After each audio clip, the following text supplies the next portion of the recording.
നമസ്കാരം, ചാനൽ 91 ന്യൂസിലേക്ക് സ്വാഗതം. പോകാം മലയാള സിനിമാ വിശേഷങ്ങളിലേക്ക്.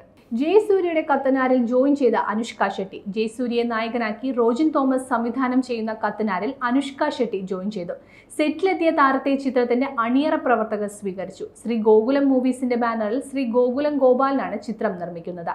അനുഷ്ക ഷെട്ടിയുടെ ആദ്യ മലയാള ചിത്രമാണിത്. ഒരു കട്ടിൽ ഒരു മുറി സിനിമയിലെ ഗാനം റിലീസായി. കിസ്മത്ത് തൊട്ടപ്പൻ എന്ന സിനിമകൾക്ക് ശേഷം ഹക്കീം ഷാ, പ്രിയമദ കൃഷ്ണൻ, പൂർണിമ ഇന്ദ്രിത് എന്നിവരെ പ്രധാന കഥാപാത്രങ്ങളാക്കി ഷാനവാസ് ബാവക്കുട്ടി സംവിധാനം ചെയ്യുന്ന ഒരു കട്ടിൽ ഒരു മുറി എന്ന ചിത്രത്തിലെ ലിറിക്കൽ വീഡിയോ ഗാനം റിലീസായി. രഘുനാഥ് പലേരി എഴുതിയ വരികൾക്ക് അങ്കിത് മേനോൻ ഈണം നൽകി ആലപിച്ച നെഞ്ചിലെ എന്ന് ആരംഭിക്കുന്ന ഗാനമാണ് റിലീസായത്. ഷമി തിലകൻ, വിജയരാഘവൻ, ജാഫർ ഇടുക്കി, ഗണപതി തുടങ്ങിയവരാണ് മറ്റു പ്രമുഖ താരങ്ങൾ. ശ്രീനാഥ് ഭാസി പാരഞ്ജിത്ത് ചിത്രത്തിലേക്ക്. മഞ്ഞുമൽ ബോയ്സിലെ മികച്ച പ്രകടനത്തിലൂടെ പ്രേക്ഷക ഹൃദയങ്ങൾ കീഴടക്കിയ ശ്രീനാഥ് ഭാസി പാരഞ്ജിത്ത് നിർമ്മിക്കുന്ന തമിഴ് ചിത്രത്തിൽ പ്രധാന കഥാപാത്രത്തെ അവതരിപ്പിക്കുന്നു. സംവിധായകൻ പാരഞ്ജിത്തിന്റെ നീലം പ്രൊഡക്ഷൻസിന്റെ ബാനറിൽ നിർമ്മിക്കുന്ന ചിത്രം അദ്ദേഹത്തിനൊപ്പം സഹസംവിധായകനായി പ്രവർത്തിച്ചിട്ടുള്ള കിരൺ മോസസ് ആണ് സംവിധാനം ചെയ്യുന്നത്. GV പ്രകാശ്, ശിവാനി രാജശേഖർ എന്നിവരാണ് ചിത്രത്തിലെ കേന്ദ്ര കഥാപാത്രങ്ങളെ അവതരിപ്പിക്കുന്നത്.